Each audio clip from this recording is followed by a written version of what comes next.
Bismillahirrahmanirrahim. Assalamualaikum warahmatullahi wabarakatuh.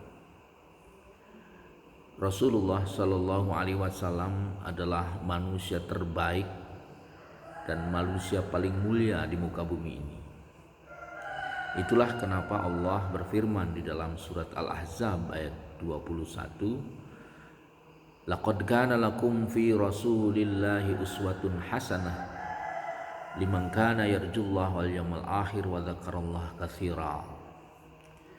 Ayat ini memberikan pesan moral bahwa Nabi Muhammad sallallahu alaihi wasallam adalah tokoh terbaik yang layak untuk dijadikan tauladan terbaik dari seluruh perilakunya, tutur katanya, pemikirannya, sikap mentalnya, hatinya, dan semua aktivitas Nabi utuh sepenuhnya menjadi uswah hasanah, menjadi tauladan terbaik. Hari ini kita memperingati lahirnya seorang tokoh terbaik dunia, Nabi Muhammad Sallallahu Alaihi Wasallam.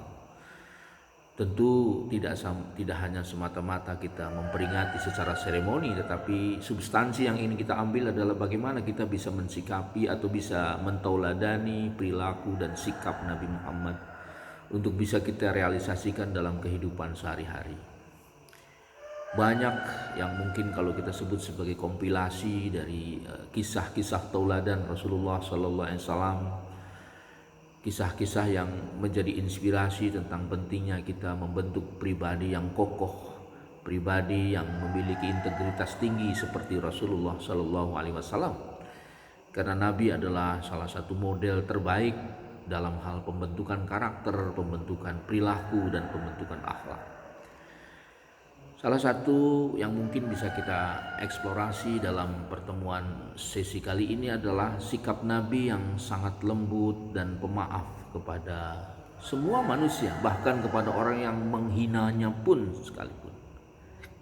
Ada satu riwayat ketika ada seorang Yahudi buta, pengemis di sudut pasar di kota Madinah, yang setiap hari dia meminta-minta tetapi punya kebencian yang luar biasa kepada Nabi Muhammad SAW.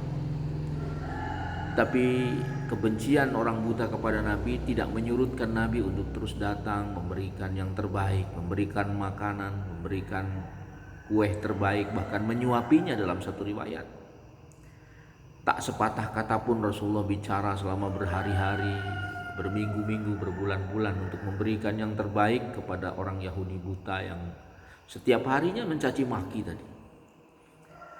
Singkat cerita, Rasul pun wafat dan kemudian tak ada satupun orang yang bisa menggantikan untuk memberikan makan kepada orang buta tadi. Datanglah Abu Bakar untuk berusaha menggantikan peran Rasul sebagai orang yang memberikan makan kepada orang Yahudi buta tadi. Dibawanya makanan sebagaimana Rasulullah membawakan makanan kepada orang Yahudi buta itu. Tapi kemudian orang buta itu berkata, "Siapa Anda? Kemana orang yang biasa memberikan makan pada saya?" Kira-kira begitu ya. Kalau kita ilustrasikan bahwa orang yang biasa memberi makan pada saya setiap hari, selalu datang dengan penuh kelembutan, menyuapi saya, memberikan makanan saya, dan dia tidak pernah bicara sepatah pun sebelum makanan-makanan yang yang dia suapin habis semua dimakan oleh saya. Dan dia pergi. Kedatangan dan kehadirannya membawakan kedamaian pada hati dan jiwa saya. Hari ini udah 2 hari tak ketemu. Lalu Abu Bakar pun mengatakan, orang yang biasa memberi makan pada Anda sudah wafat 2 hari yang lalu. Terkejutlah orang Yahudi buta itu. Dia mengatakan, kalau kita dramatisasi itu, kenapa tidak ada satupun orang yang memberikan kabar kepada saya tentang siapa orang itu dan kenapa meninggal, lalu siapa sebenarnya orang itu? Dia telah memberikan banyak kehidupan buat saya. Akhirnya Abu Bakar pun menyampaikan kepada orang buta tadi bahwa yang biasa memberi makan kepadamu setiap hari dan sekarang sudah wafat adalah Nabi Muhammad Sallallahu Alaihi Wasallam. Saudara-saudara sekalian, sebuah pukulan berat ya bagi orang buta tadi. Bagaimana mungkin orang yang setiap hari dia caci maki, orang yang setiap hari dia hina, orang yang setiap kali diprovokasi, Tapi justru setiap hari dia yang memberikan kehidupan, memberikan makan, menyuapinya dengan kelembutan. Hari ini telah wafat.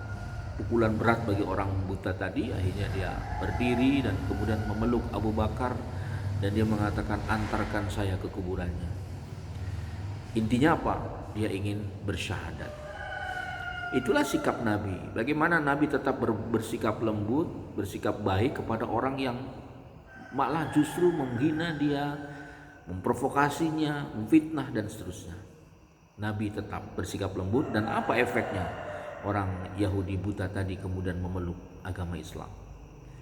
Begitu juga ketika Rasulullah, kisah lain yang mungkin bisa menjadi inspirasi ketika Nabi pergi ke Taif.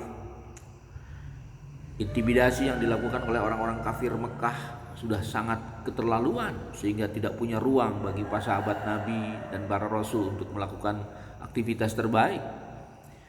Menyadari situasi yang sangat sulit yang menimpa para sahabatnya, Rasulullah pun mencari solusi keluar dari kota Mekah untuk mencari tempat perlindungan. Maka diputuskan untuk pergi ke sebuah daerah namanya Taif, sekitar 75 km dari arah Mekah di kawasan perbukitan.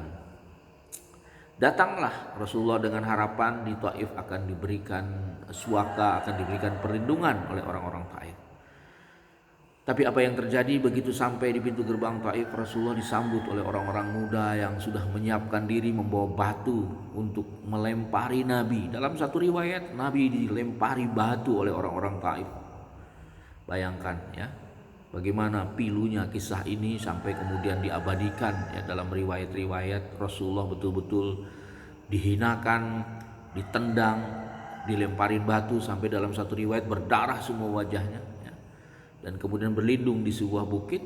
Pada saat sedang menyeka darahnya, datang Jibril yang menawarkan bantuan untuk menghancurkan orang-orang Taif itu. Tapi malah Nabi mengatakan, untuk apa? Terima kasih wahai Jibril, tak perlu dihancurkan mereka. Biarlah mereka melakukan ini karena mereka belum tahu. Itulah kemudian Nabi malah mengajak berdoa, Allahumma hdi qaumi fa innahum la ya'lamun. Ya Allah, berikan petunjuk kepada kaumku yang melempari itu, kira-kira begitu, karena mereka belum tahu. Jadi artinya apa? Ini sikap akhlak kelas tinggi. Bagaimana mungkin Nabi tetap bisa memaafkan, bisa berbuat baik pada orang yang menzaliminya, yang menganiayanya ya. Akhlak yang seperti ini yang perlu kita tauladani. Mampukah kita tetap berbuat baik pada saat orang lain menzalimi kita? Memang pekerjaan berat. Itulah sebabnya di dalam surat Ar-Ra'du Allah mengatakan orang yang mampu berbuat baik kepada orang yang melakukan keburukan pada dia, Allah sudah menyiapkan surga. Saudara-saudara sekalian, begitu banyak sebenarnya kisah-kisah tauladan yang menjadi inspirasi tentang hebatnya Nabi membentuk karakter, membentuk akhlak. Banyak sekali. Dua di antaranya, Rasul selalu sikap lemah lembut dan memaafkan. Dan Rasulullah tetap setia untuk selalu memberikan yang terbaik bahkan kepada orang yang menzaliminya. Dan Rasul selalu mendoakan orang-orang yang berbuat keburukan pada beliau. Mudah-mudahan kisah inspirasi singkat ini akan menjadi bagian dari model yang kita tauladani dalam kehidupan sehari-hari. Terima kasih. Assalamualaikum warahmatullahi wabarakatuh.